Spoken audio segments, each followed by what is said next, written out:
practicing EBF, it is not a period whereby you place yourself on diet because you do not want to gain this postpartum weight, this omugo weight.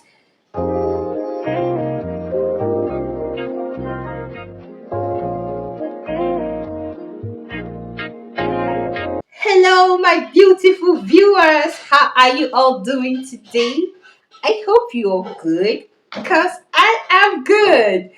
Good morning, good afternoon, good evening, depending on where you're watching from and when you're seeing this video. You're welcome to my YouTube channel, Nature's Corner. What will be happening at Nature's Corner today? Can you guess? Okay, we'll be discussing a topic I talked about in my previous video. I wanted to do the two topics together. Reasons why your baby might not be gaining weight, why you're practicing exclusive breastfeeding, and how to introduce complementary foods. But I thought about it and discovered that it's going to make the video unnecessarily long, so I had to split it. So we'll be talking about the reasons why your baby might not be gaining weight while you're practicing exclusive breastfeeding. The reason why you may see the other baby of your baby's age mates and you're wondering, what am I doing wrong? Why is my baby not gaining weight? But remember, before you conclude that your baby is not gaining weight, just make sure that you've checked your baby's weight progress. A chubby baby does not necessarily mean a healthy baby. Once your baby is free from any illness, and once your baby doubles his or her birth weight at 6 months, your baby is fine. You have absolutely nothing to worry about. You are doing well as a mother. But if at 6 months your baby's birth weight has not doubled, then you have to go back, retrace your steps, correct some mistakes, and go harder. So let's pick the first reason why your baby might not be gaining weight. And number one I have here on my list is mother not producing enough breast milk. And what could make a mother not produce enough breast milk? I have two reasons here. Number one is the mother's feeding habits. You know, we Gen Z mothers now, we don't want to add so much weight because we just gave birth. So some of us, we tend to watch our weights. When you're practicing EBF, it is not a period whereby you place yourself on diet because you do not want to gain this postpartum weight, this omugo weight. So if you're doing EBF, that is not the right time to do it. You need to eat very well while we are breastfeeding. I'm here to tell you that it's good to watch your weight. It's good to not to eat too much, way too much that will make you put up too much weight. But it's still not good to starve yourself because you don't want to add weight. Remember, you are a nursing mother, you are feeding your baby, and you cannot give your baby what you do not have. So you need to eat well because whatever you eat is what the baby gets. If you feed poorly, you cannot produce enough milk. One. Secondly, is that you cannot give your baby the nutrient that your baby needs to grow well and to add that weight which you so much desire. So you need to eat well. I don't mean eat the meal portion of 10 people, no, but you just need to increase your portion size by let's 25% and feed adequately. Adequate diet, that's the key word. Feed on adequate diet. Take adequate diet. Your carbohydrates, your protein, mineral, fats, and oil, all of them should be there in your meal in the right proportion. And protein. You know, in Nigeria today, protein, I think it's one of the most expensive things to get now. Oh, please just try. Egg. I think egg is the cheapest protein we have in the market now. Eggs. So please, if you cannot afford meat or fish, you can at least afford two eggs. At least two eggs. Just make sure you have protein in each meal you take. When you're practicing ABF, it is not a time to feed on junks. Fluid is very important. Take enough fluid, and this fluid can come from water, fruits, or any other source of fluid. But make sure you take enough fluid. Another reason why a mother might not produce enough breast milk during EBF could be due to stress. And this stress can be physical stress or mental stress. And that is why we have omugo. I don't know what it's called in English, please. And I hope you understand what I mean for non-Igbos that are watching me. So this omugo was made so that mothers can have adequate rest. So you can produce enough milk to breastfeed your baby. And when you're stressed physically, let's take for instance, you don't have a help at all, you do all the cooking, you do all the laundry, and you have other babies. If you're not a first time mom, you have other babies to take care of. There is no way these things will not get to you. They will get to you, and it must affect your breast milk production. It might not be the same for everybody, but it happens to majority of mothers. So please always try to, especially in the first 1 month at least of childbirth, always make sure you get enough rest. If you do not rest well and you take the food meant for 20 people and you are not getting enough rest, there is no way you will produce enough milk for your babies. It could be mental stress, maybe you and Olga, or maybe a family problem. It could be financial problem. It could be just any problem. When you are stressed, when your mind is not at rest, you tend not to produce enough breast milk. And that one, I think it's only God that can see us through in that one.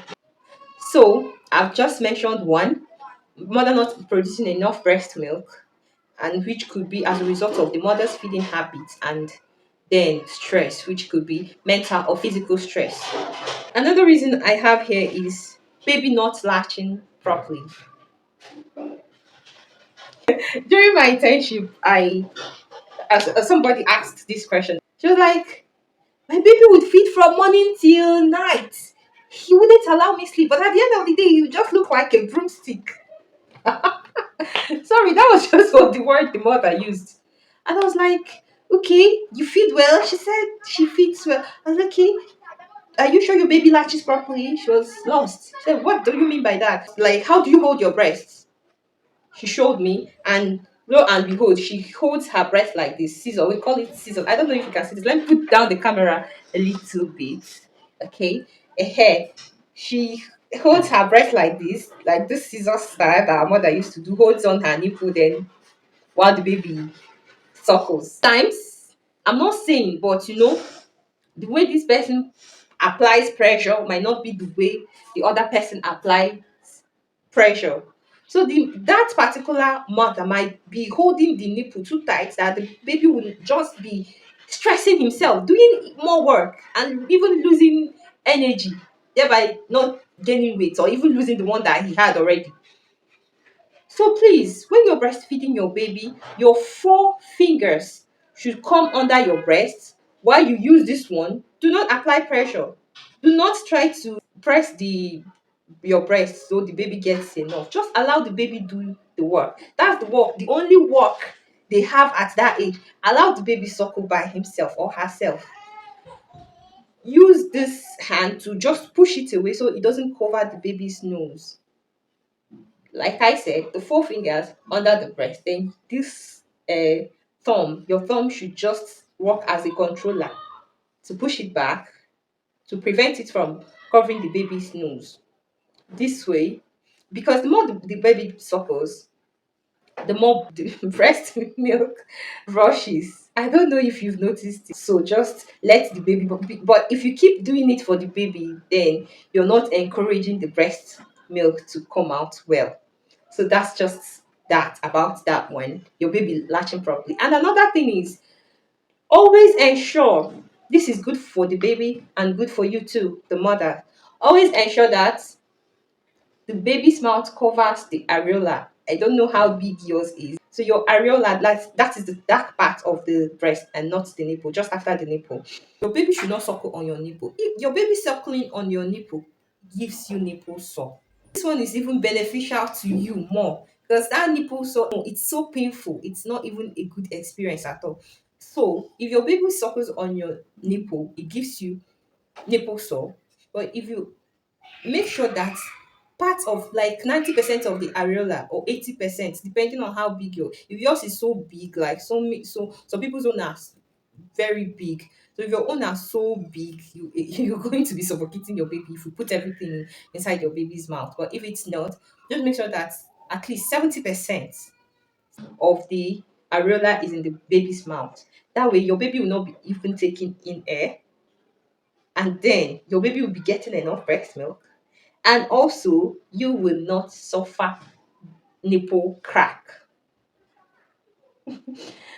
Okay, the third one, right? Third reason why your baby might not be gaining weight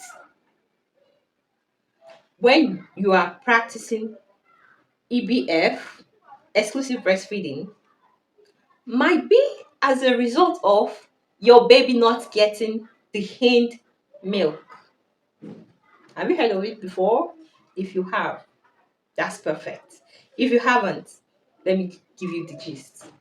So, when you're breastfeeding, apart from the colostrum, that's the first breast milk that comes out when you introduce breast milk after birth.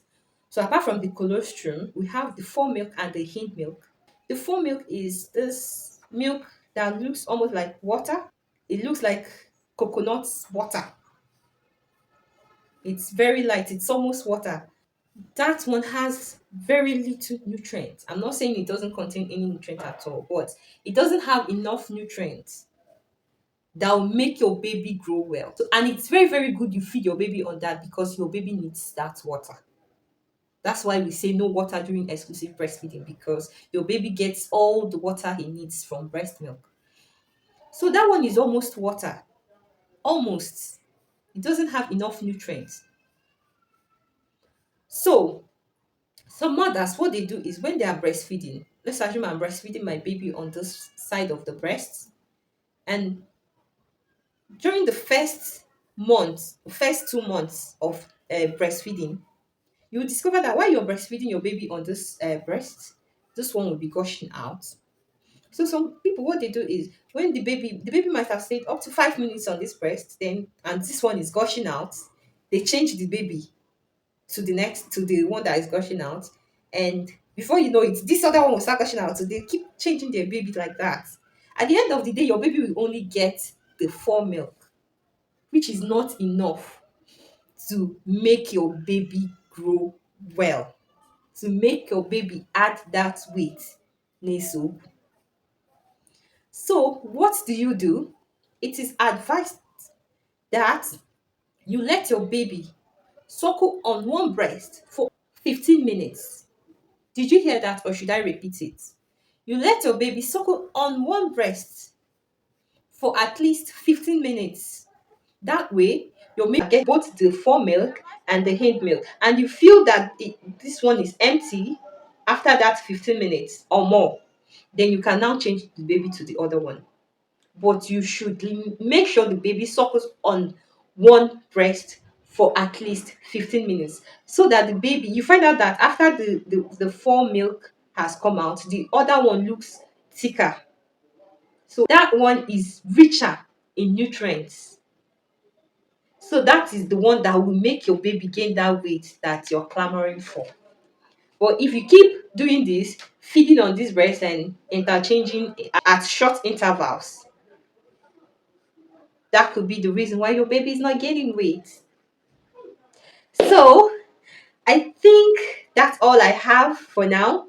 But if you have more things to tell us, because like I said, we will learn together in this channel, please do well to drop it in the comment section. Let us learn together, and please make sure you subscribe on your notification bell Drop a comment, give this video a thumb up if you found it useful.